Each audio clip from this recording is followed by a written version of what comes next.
உங்க கிருபையினாலே உயிர் வாழ்கிறேன், உங்க இரக்கத்தாலே நிலை நிற்கிறேன்.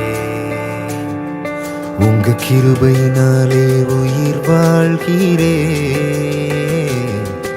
உங்க இரக்கத்தாலே நிலை நிற்கிறேன். நன்மைகள் எதிர்பாராமல் உதவிட்ட என்